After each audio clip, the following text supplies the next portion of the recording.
Olá, amigos! Estamos dando início a uma nova série de um novo trimestre de 2025, o segundo trimestre. O programa Descomplicando está no ar. E vamos ter nesse trimestre uma experiência bastante importante, porque vamos estudar uma lição, que é a lição sobre alusões, imagens e símbolos.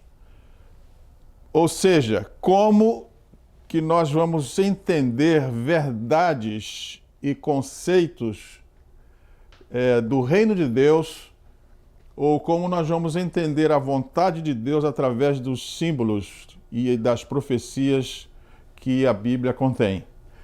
Vai ser um estudo fascinante nesse trimestre, porque nós vamos aprender a ver através das alusões, das imagens e dos símbolos, como Deus quer nos ensinar princípios importantes, leis importantes, ações importantes sobre o reino de Deus. Ou seja, como na prática nós vamos entrando definitivamente no reino de Deus.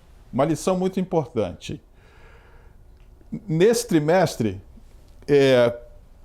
como nós vamos lidar com 3 tipos de mensagens, que são as alusões, as imagens e os símbolos, é necessário que nós comecemos definindo o que essas palavras significam no contexto teológico.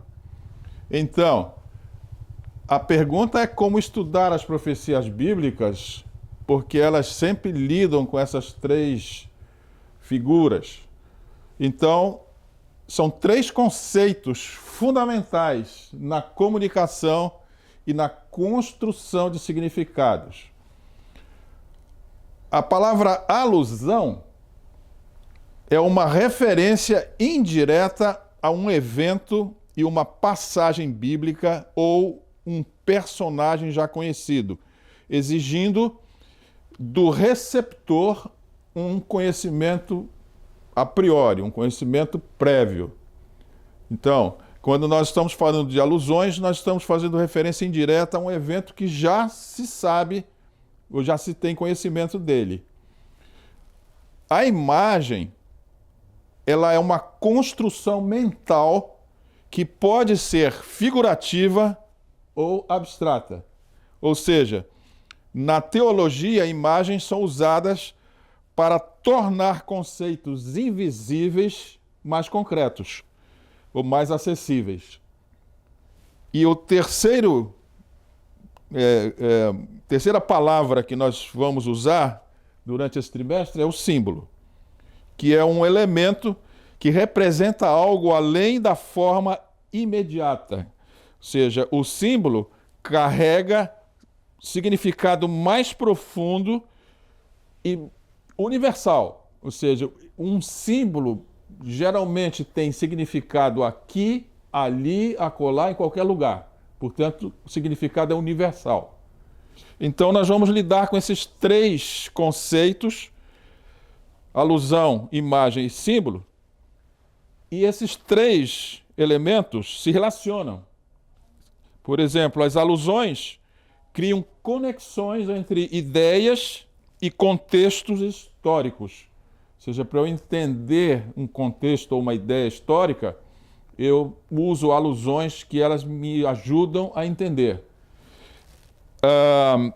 Imagem, ela torna conceitos abstratos mais concretos, ou seja, coisas que normalmente ficam no plano da teoria, com uma imagem eu posso trazer isso para o plano concreto. E o símbolo, eles carregam um significado que transcende a aparência imediata. Deus usa essas coisas porque ele é um grande pedagogo e ele sabe da mente humana, ele sabe como funciona a mente humana e ele usa essas coisas para explicar a sua própria vontade e explicar a si mesmo. Na lição desse trimestre, nós vamos ver princípios que estão por trás das profecias e vamos ver como os símbolos que normalmente são revelados nas visões dadas aos profetas, significam princípios que nós precisamos entendê-los. Na lição número 1, nós vamos ver alguns princípios das profecias, ou seja, nós vamos ter uma visão geral de como esses símbolos, essas alusões e essas imagens vão estar sendo mostradas e estudadas ao longo do trimestre. No verso para memorizar, mas aquele que se gloria, glorie-se nisto. Em quê? Em me conhecer e saber que eu sou o Senhor, e faço misericórdia, juízo e justiça na terra. Porque destas coisas me agrado, diz o Senhor. Isso é um texto de Jeremias 9, verso 24. Ou seja, o que nós precisamos entender através dos símbolos, das alusões e das figuras que aparecem nas profecias?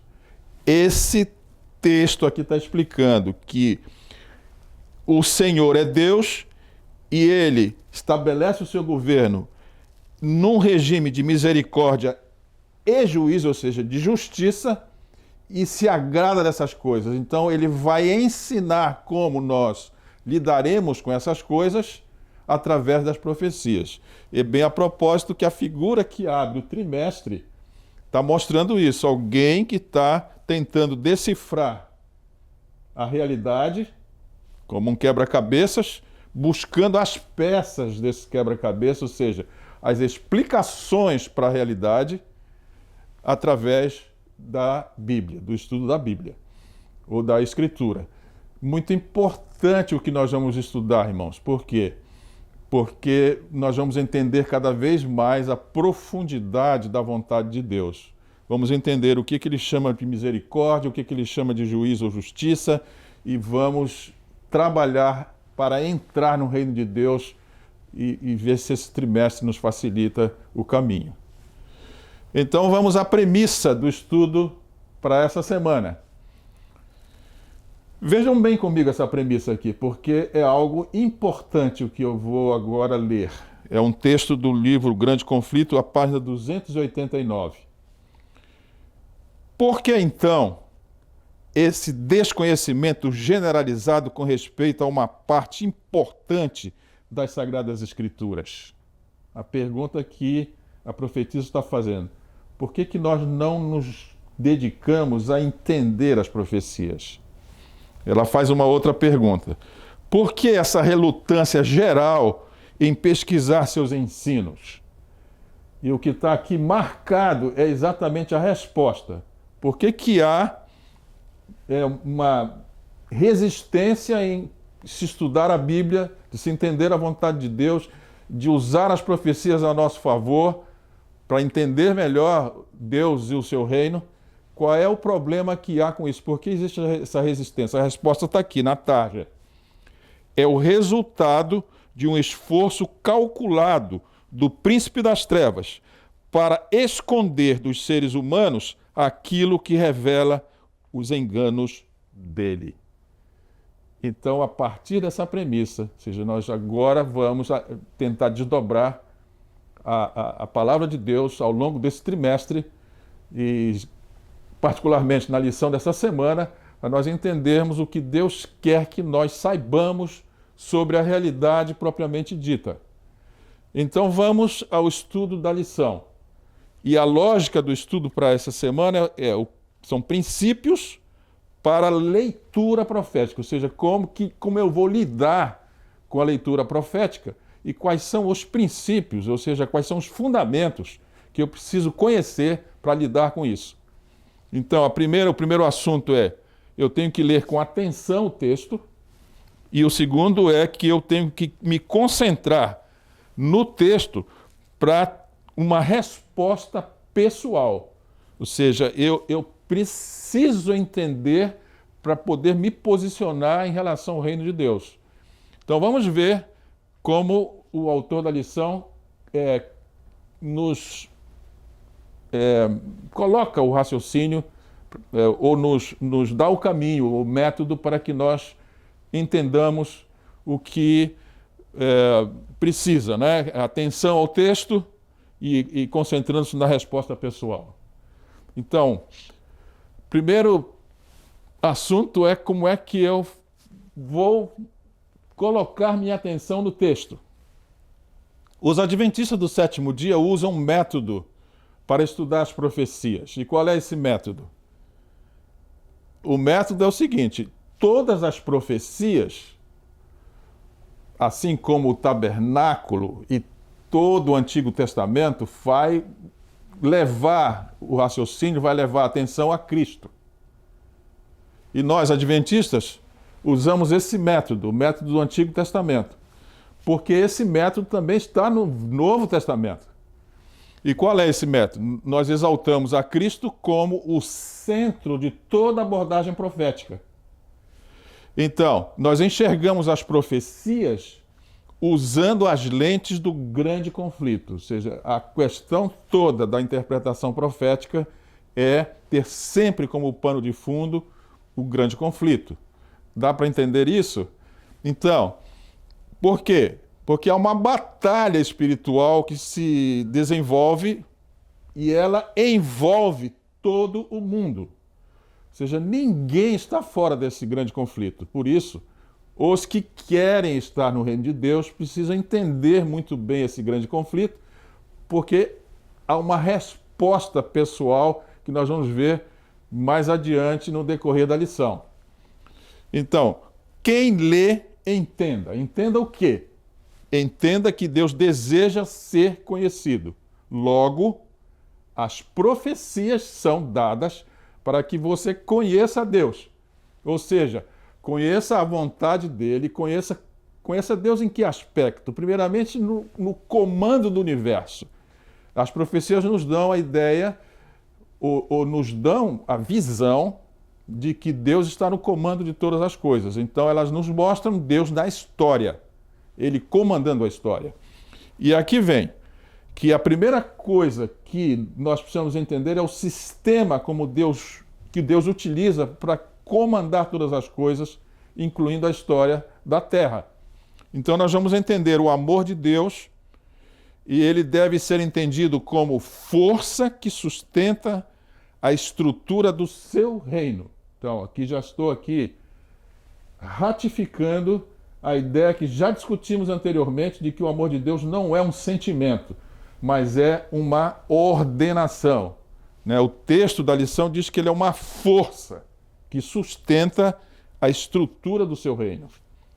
Então, 3 aspectos fundamentais nós precisamos entender sobre o amor de Deus. Como o amor é visto como fundamento, como o amor faz o universo funcionar e como o amor cumpre a finalidade do reino de Deus. Esses 3 aspectos são fundamentais para nós tratarmos sobre textos proféticos. Então, quando nós vemos o amor como fundamento, o que é que nós vamos compreender?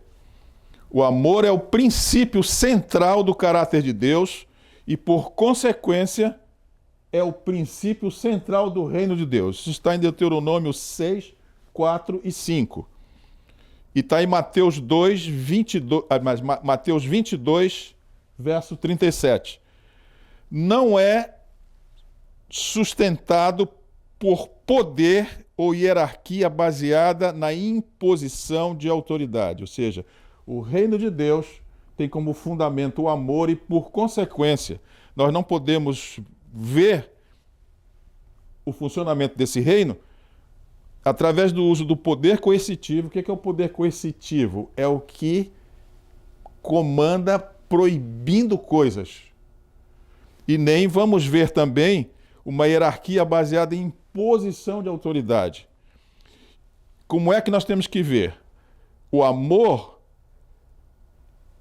sustenta o governo de Deus, o reino de Deus, por quê? Porque ele estabelece vínculos de confiança e cooperação entre os seres criados. Aqui está, irmãos, o que nós precisamos entender do amor como fundamento. Em segundo lugar, como é que o amor como fundamento faz funcionar o reino de Deus e todo o universo criado por ele. O amor gera cooperação e unidade. Então o universo todo trabalha nesse sistema.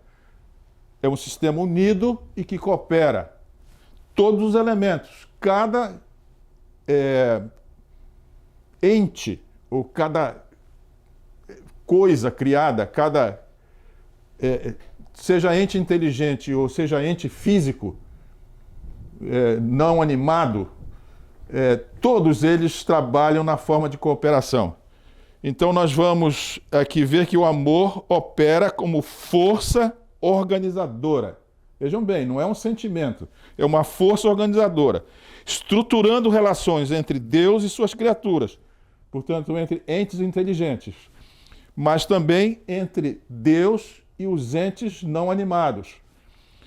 O reino de Deus se mantém pela cooperação voluntária e pelo serviço mútuo, mesmo uma matéria que não tem alma, uma coisa não animada, que não tem vida, mesmo nessa situação, essas coisas cooperam umas com as outras, por causa do amor, que é uma força que ordena tudo.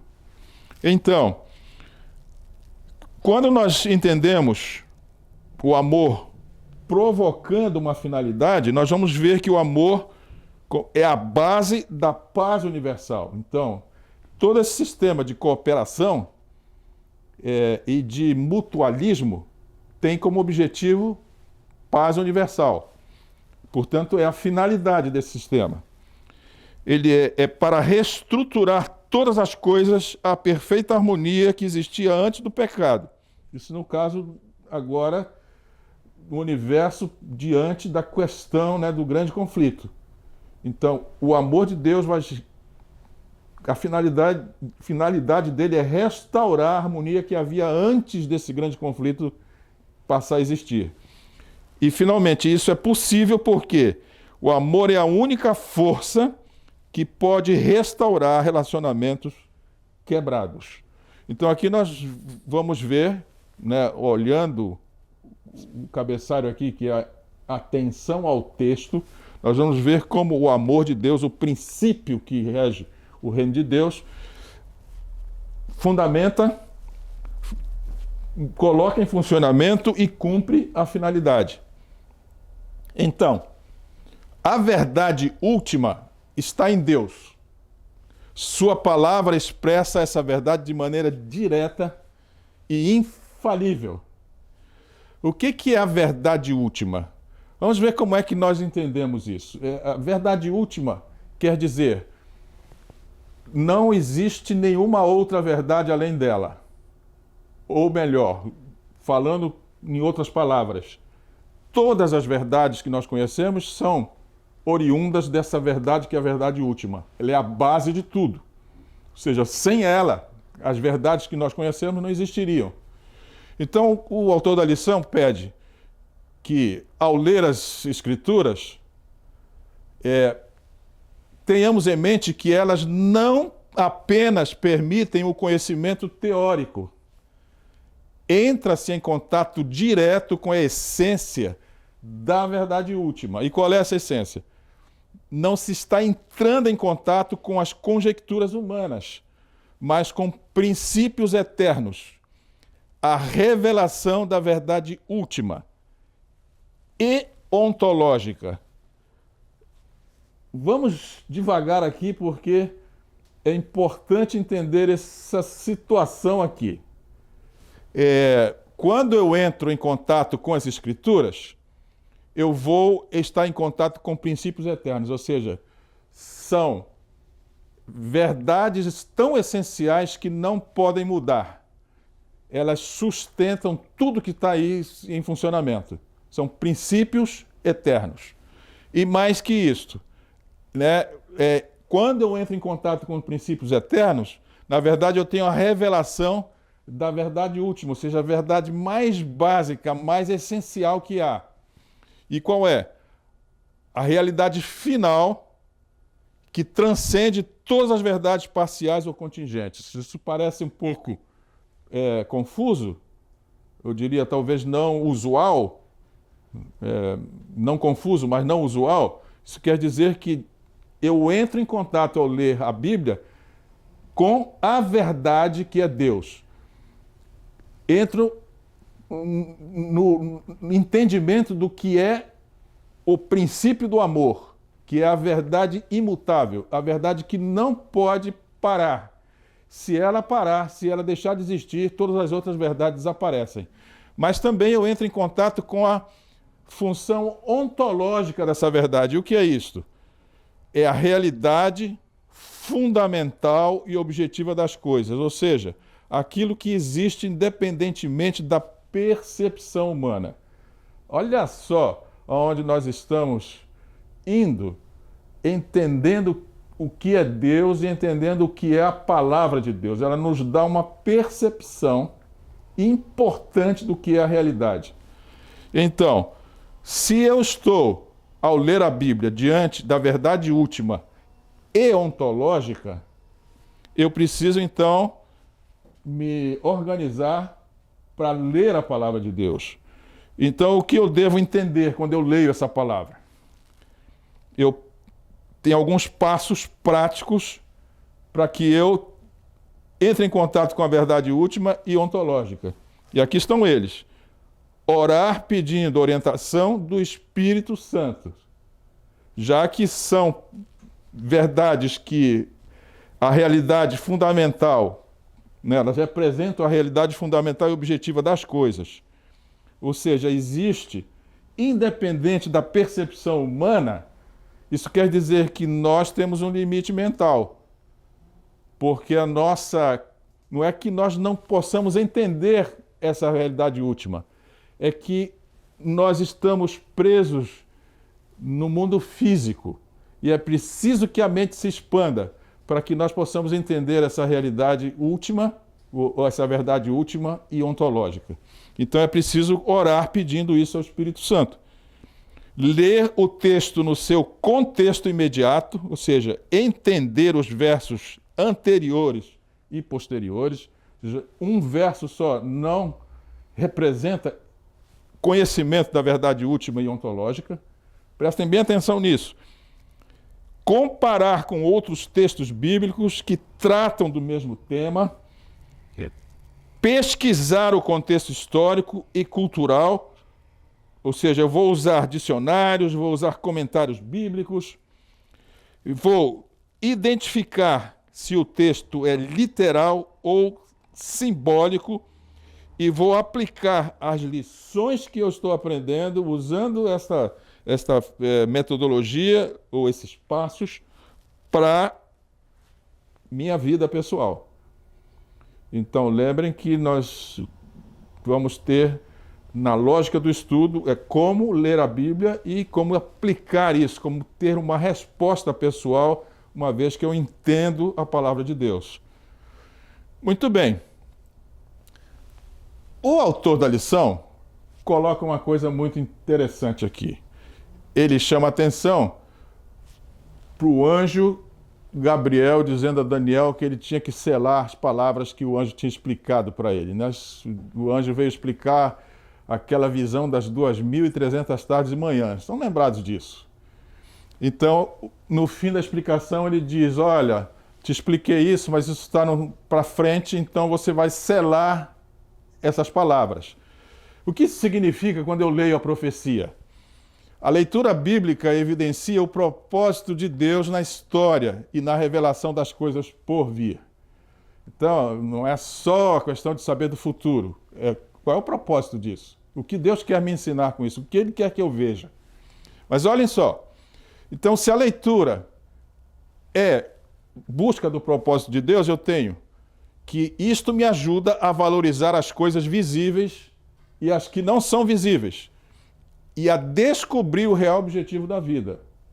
E também revela os princípios do reino de Deus, preparando-nos para a sua vinda e a entrada nossa na eternidade. Então, olha só, irmãos, o que nós estamos vendo aqui é que as profecias, elas têm não só essa possibilidade de me dizer o futuro, Isso é o de menos. Mas elas estão me ensinando sobre Deus e sobre os princípios do reino de Deus e como eu, pessoalmente, posso me adonar disso. Então, o que eu devo entender sobre o comando de Deus na história humana, né? Lendo as profecias? Há verdades celestes que são para o presente tempo. Outras são para tempos posteriores. Então, já começa aqui a mostrar o que o anjo quis dizer para Daniel, com a ordem de selar. Era uma verdade que ele não precisava usar para o tempo dele, que estava muito na frente. Então, as verdades para o presente são amplamente reveladas. Aquilo que Daniel precisava saber não teve problema.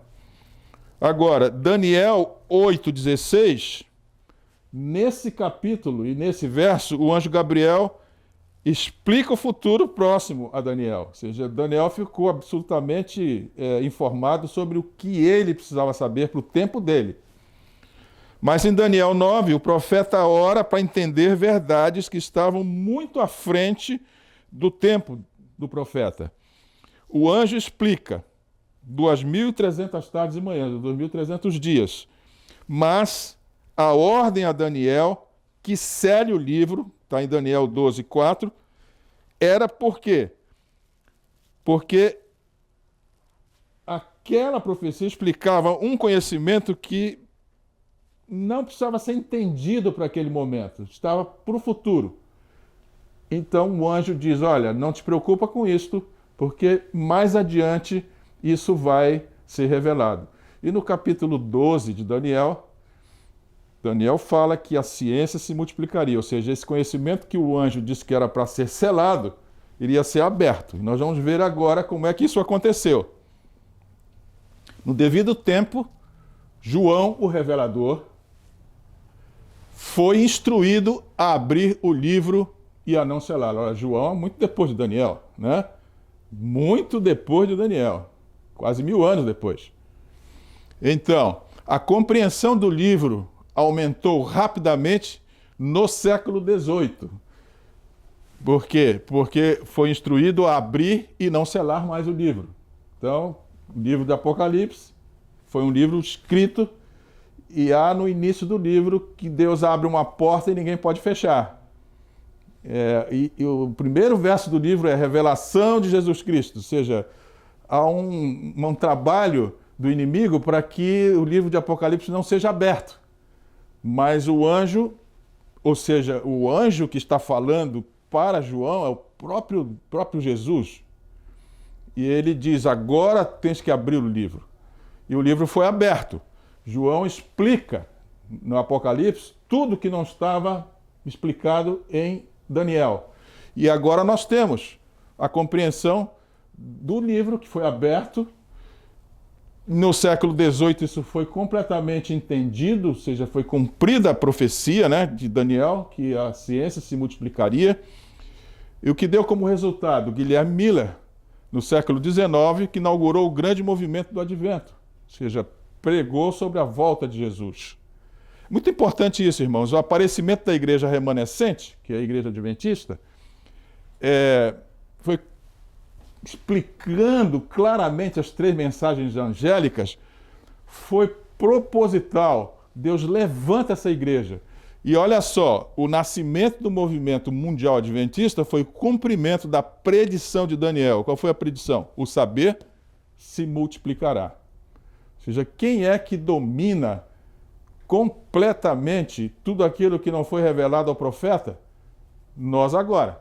Então,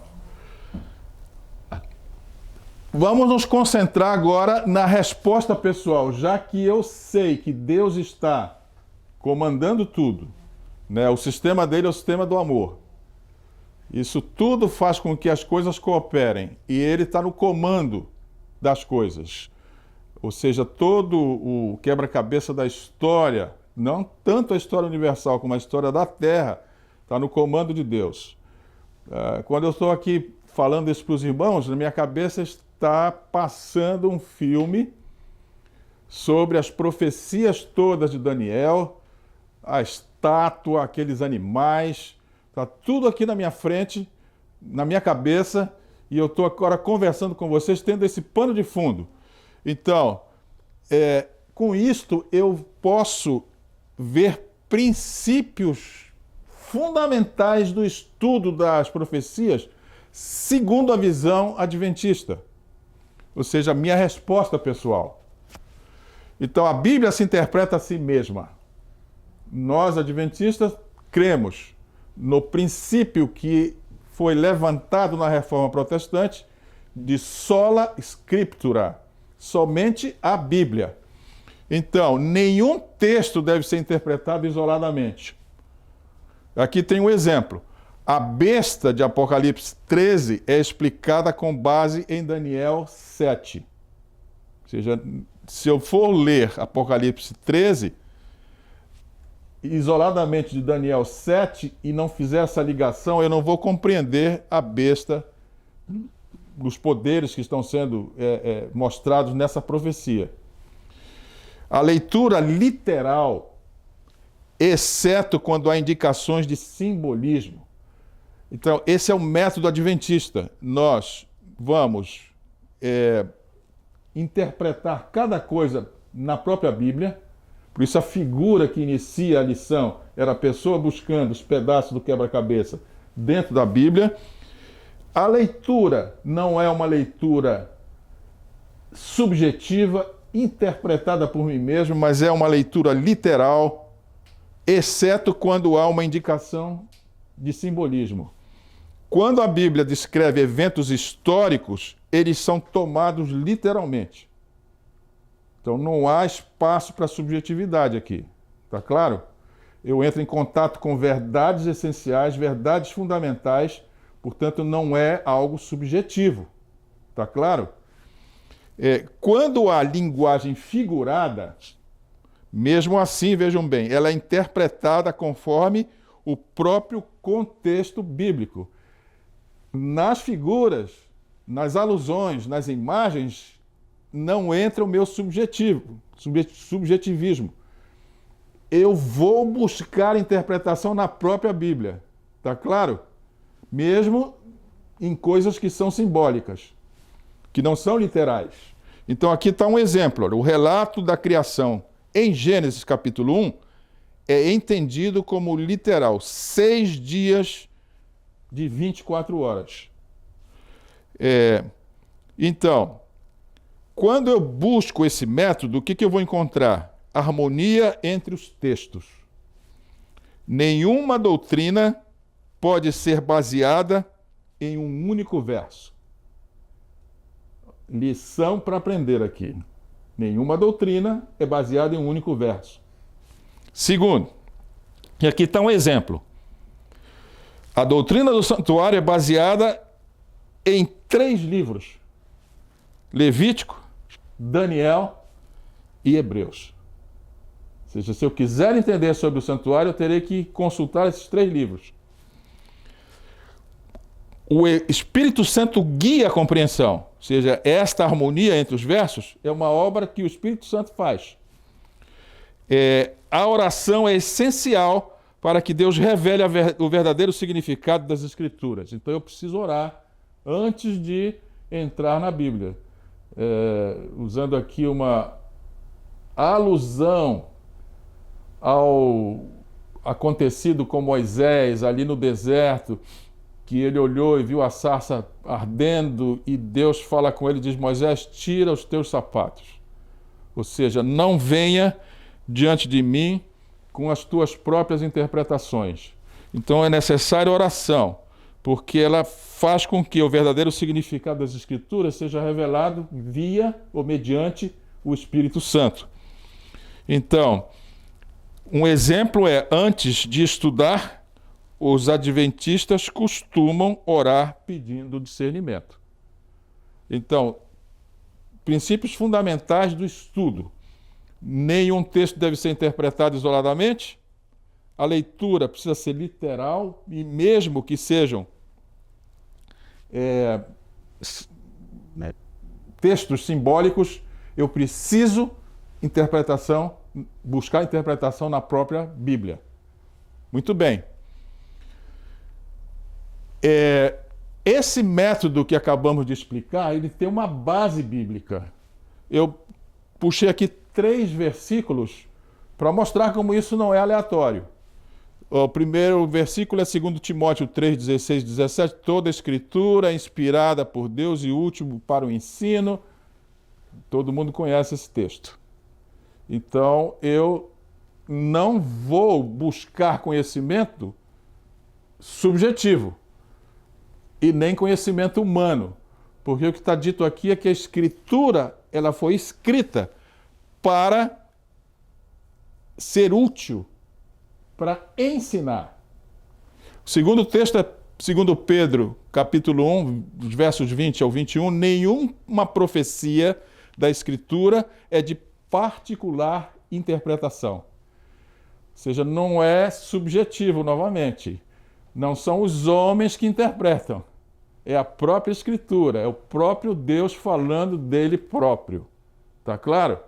E o terceiro texto é Isaías capítulo 28, verso 10, diz: porque é preceito sobre preceito, um pouco aqui e um pouco ali. Ou seja, o método está dado pelo profeta de como estudar a Bíblia. Preceito sobre preceito. O que são preceitos? Já falamos em lições anteriores. São explicações de fundamentos que orientam o discernimento daquilo que é certo e o que é errado. Isso é um preceito. Então eu vou precisar ir preceito sobre preceito. Um pouco aqui e um pouco ali. E o que diz a profetisa Ellen White sobre o método de estudo da Bíblia? O sola scriptura. Os adventistas consideram Ellen White uma profetisa, mas não acima da Bíblia. Seus escritos servem como guia para esclarecer temas bíblicos, mas nunca substituem as Escrituras. Nenhum profeta é levantado para substituir as Escrituras. Muito ao contrário, eles são levantados para explicar as Escrituras. Então, as Escrituras devem ser estudadas com oração e humildade, pois são a revelação da vontade de Deus. Isso é Ellen White falando no livro Grande Conflito, na página 599. Então, olha só, a ideia de que os adventistas substituem a Bíblia por Ellen White está completamente combatida aqui pela própria escritora. Não, ela não substitui a Bíblia, muito ao contrário. Ela usa a hermenêutica para explicar a Bíblia e chama a atenção dos leitores para a própria Escritura, explicando, abrindo a Escritura ainda com maior amplitude. Mas ela própria se denomina uma luz menor, que sempre aponta para uma luz maior, que é a Escritura. Muito bem. Então, os adventistas adotam uma interpretação bíblica fundamentada no método histórico, gramatical e na visão historicista das profecias. Essa abordagem dos adventistas valoriza o significado literal do texto. Ou seja, não há espaço para subjetividade. Respeita o contexto histórico e cultural, interpreta a Bíblia à luz de si mesma e, portanto, estudar atentamente o que a Bíblia diz sobre um tema é tarefa pedida de Deus a todos nós. E, finalmente, depende da orientação do Espírito Santo, ou seja, como não cabe a minha subjetividade, eu preciso de um guia. E esse guia é o Espírito Santo. E rejeita métodos que neguem a inspiração da Bíblia. Então, nós estamos começando uma lição estudando sobre as profecias, e esses conceitos todos que vimos até agora são muito importantes. Por quê? Porque no tema dessa lição eu preciso dar uma resposta pessoal. E agora vamos lá. Quando é que eu sei que um texto é literal ou simbólico? Como determinar isto? A melhor maneira de descobrir é analisando como os símbolos são usados ao longo de toda a Bíblia. Olha aqui, irmãos, aqui está a dica importante. Como é que eu discerno se o texto é literal ou não? Ou é simbólico? eu preciso, a melhor maneira de descobrir é como é que esses símbolos que eu estou vendo, as palavras que eu estou lendo, estão ao longo da Bíblia. Então aqui eu tenho um exemplo, olha, Daniel 7:7, aparece um animal com 10 chifres. Em Daniel 8:3, um cordeiro com 2 chifres. Em Daniel 7:24, a explicação dos 10 chifres estão aqui, são 10 reis. Vejam bem, melhor maneira de descobrir um símbolo é analisando como esses símbolos são usados. O animal com chifre, cordeiro com chifre, 10 reis. Se nós formos ainda mais fundo nisso, nós vamos descobrir que chifres são símbolos, são simbolismos proféticos de poderes. Então, tenho que buscar o símbolo na própria Escritura. Eu não posso enxergar uma figura que tem chifres e tentar ver se o filósofo Schopenhauer me explica o que é chifre. Eu não posso ir atrás disso. Eu não posso ir para uma leitura humana dizendo o que chifres significam no contexto humano. Porque senão eu não vou entender a verdade que Deus está querendo me dizer. Está claro? Eu preciso entender o que Deus quer dizer na própria palavra dele e não no que os homens estão interpretando. Então, olha só. A pergunta que pode vir agora na sua mente é essa aqui. Por que Deus falou por meio de símbolos ao invés de ser mais direto? Está toda a estrutura, o método que eu tenho que seguir, mas a pergunta pode, poxa, Deus não podia ter sido mais simples? Olha só a razão por que ele fez isso. A mente humana tem dificuldades para entender conceitos abstratos sem exemplos concretos. Então ele usa figuras, usa símbolos para poder te explicar coisas que sozinho você teria dificuldade. Então as figuras são muito importantes. Figuras falam muito mais. Olha o que diz a pedagogia aqui. O cérebro humano processa imagens mais rápido e mais profundamente que conceitos abstratos. Vejam, Deus sabe da mente humana, não é verdade? E, portanto, ele deu profecias e muitas coisas na Bíblia são simbólicas. Um dos símbolos mais importantes da Bíblia é o cordeiro, não é? Que simboliza o próprio Cristo. E quando você, adventista, que já sabe o que esses símbolos significam, ouve a palavra cordeiro, a sua mente trabalha rapidamente na apreensão e no trazer para a sua frente o que significa isso. Figuras. Algumas verdades. Aqui tem alguma coisa que eu queria chamar a sua atenção.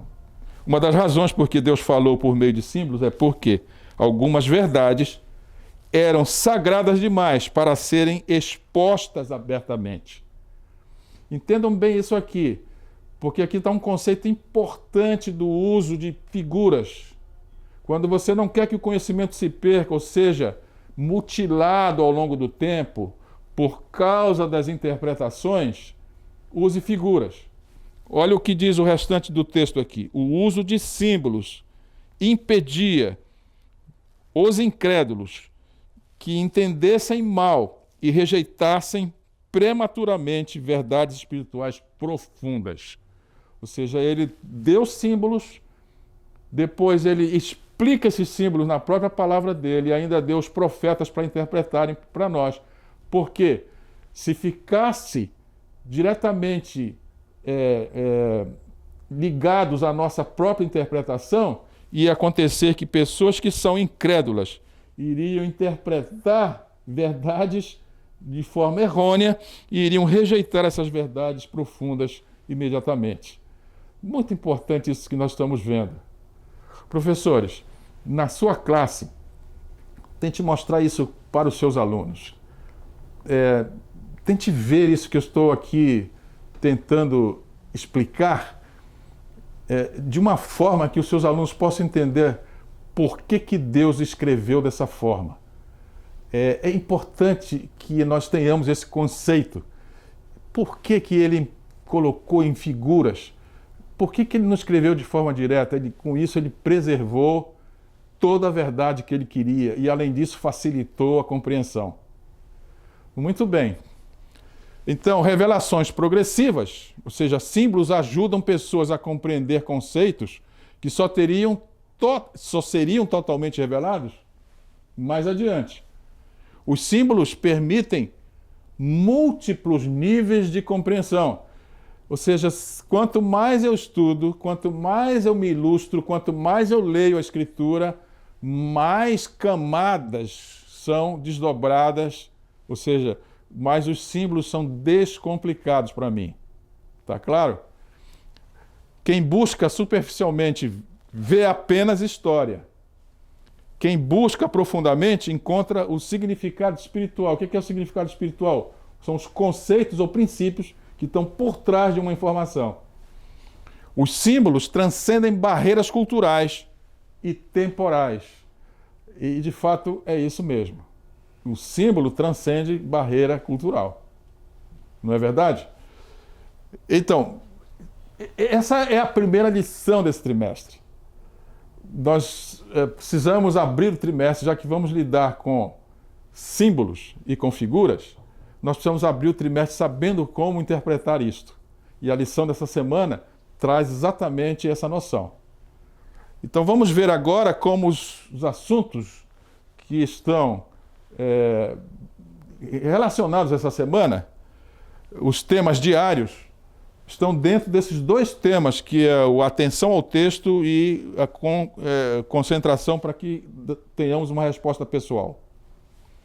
Então, nesse primeiro tema, estão as lições, os temas de domingo e de segunda e de terça-feira.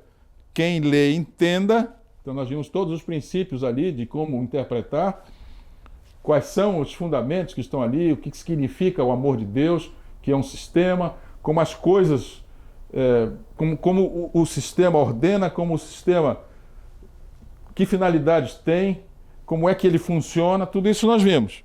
Deus deseja ser conhecido. Nós estamos vendo como é que ele deseja ser conhecido.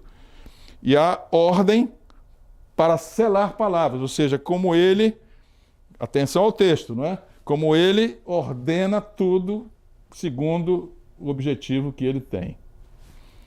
E o segundo assunto, que é a minha resposta pessoal, é estudando a palavra, que é a lição de quarta-feira, e discernindo o que é literal ou o que é simbólico.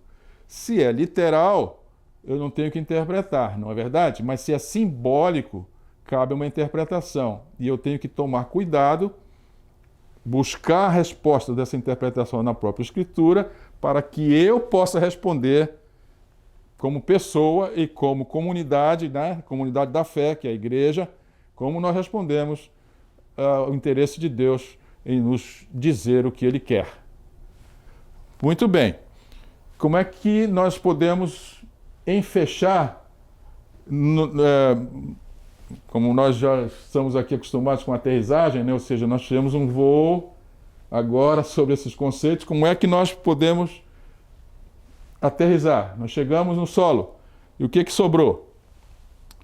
Assim como tem a mina ricos veios de ouro e prata ocultos por sobre a superfície, de maneira que todos os que desejam descobrir os preciosos depósitos devem cavar, assim as Sagradas Escrituras têm tesouros de verdade que são revelados unicamente ao ardoroso, humilde e devoto pesquisador. Então a coisa aqui é o seguinte: todos esses símbolos que nós vimos precisam ser estudados com diligência, porque todo esse tesouro será revelado só a quem? Unicamente ao ardoroso, humilde e devoto pesquisador. Veja bem se você se encaixa nessa dimensão que está aqui. Deus destinara a Bíblia a ser um compêndio para toda a humanidade, na infância, juventude e idade madura, devendo ser estudada através de todos os tempos. Mas, irmãos, eu estou aqui na posição de um professor lecionando para professores. Deus destina a Bíblia para ser um compêndio. O que é um compêndio? Um compêndio é sempre uma obra onde tem uma visão geral de toda uma ciência. E a partir disso, eu vou me aprofundando, a partir da visão geral, eu vou me aprofundando naquilo que isso é um compêndio, naquilo que está ali. Eu vou buscando mais coisas, cada vez mais coisas, cada vez mais coisas. E é isso que Deus espera. Isso é um trecho do livro Grande Conflito, logo no início do livro, a página 69. Então, olha aqui a figura. Eu preciso entender a realidade buscando as interpretações na própria Bíblia. Então, se eu for colocar isso numa frase só, que realidade Deus quer que nós saibamos? Em me conhecer e saber que eu sou o Senhor e faço misericórdia e juízo e justiça. Se eu conheço Deus por esses ângulos, eu, como filho de Deus, vou também entender o mundo por esses ângulos. Ok? Muito bem. Vamos então à aplicação e venham juntos. Lendo as Escrituras e interpretando as Escrituras corretamente, conforme nós vimos aí pela metodologia que nós estudamos nessa semana, é claro que não vai restar dúvida alguma sobre a presença de Deus, a existência dele, e esses símbolos todos que estão nas profecias só mostram como a mão de Deus dirige todos os acontecimentos do universo.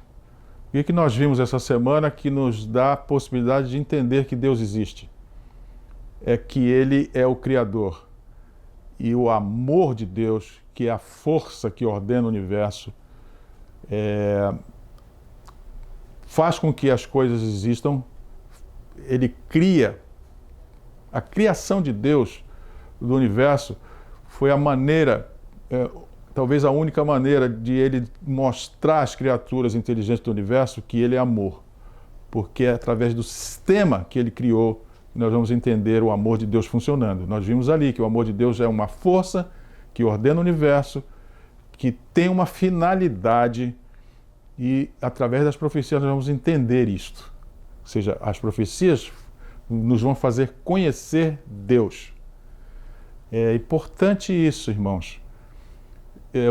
Contrastando isso tudo com o conhecimento humano, qual é a diferença? O conhecimento humano é especulativo. Por que especulativo? Porque as relações de causa e efeito, que fazem com que nós compreendamos como as coisas estão funcionando, no caso do conhecimento humano, vêm de causas, as explicações humanas vêm de causas que não são as causas, vou usar aqui um pleonasmo, né? Causantes, as causas causantes dos efeitos que nós vemos. Só através da leitura bíblica é que nós entendemos que a causa é Deus e todas as coisas que estão aqui derivam do estímulo que vem dele, que é o sistema do amor, conforme nós vimos. Então, meus caros, a questão aqui é a seguinte: a literatura humana ela é muito atraente. E se nós não conhecemos bem Deus, ela é capaz de nos tirar do foco. Portanto, temos que pedir a Deus que nos dê o foco, que nos mostre a verdade, que interprete qual é a verdade, que nos coloque em contato com a verdade fundamental para que nós possamos servi-lo. Essa é a nossa resposta a toda essa explicação. E eu lhes convido então para orarmos e vamos pedir a Deus isto. Oremos. Senhor, depois de estudarmos uma lição tão profunda sobre como ler esses símbolos todos na sua palavra, a razão por que o Senhor escreveu usando tantos símbolos, para que facilitasse o nosso entendimento e para a preservação da verdade imaculada. Tudo isso nós somos gratos, meu Deus, mas sabemos os nossos limites e rogamos que o Santo Espírito, que é a pessoa da divindade, destinada a nos explicar os princípios e a criar em nós o discernimento daquilo que é correto e o que não é, nós suplicamos ao Santo Espírito que em nossa vida nos faça ver. Esse é o nosso pedido, humildemente, em nome de Jesus. Amém. Professores, a primeira lição do segundo trimestre de 2025 já foi para o ar. Eu queria lhes convidar para não perderem os próximos episódios, porque todos os assuntos que estão na lição desse trimestre são tremendamente importantes. No trimestre passado eu disse uma coisa que acho que foi na 10ª lição, que eu estava mudando todos os meus conceitos, que os ensinamentos das lições estavam mexendo comigo, estavam mudando um pouco a minha vida, diria muito a minha vida. E a lição desse trimestre, ela é importante. E nós vamos lidar com conceitos muito além de todo o conhecimento humano disponível. Então, lhes convido para o próximo episódio. Eu encontro vocês lá. Porque descomplicar a lição é a nossa missão, não é, professores? Nos vemos lá, então.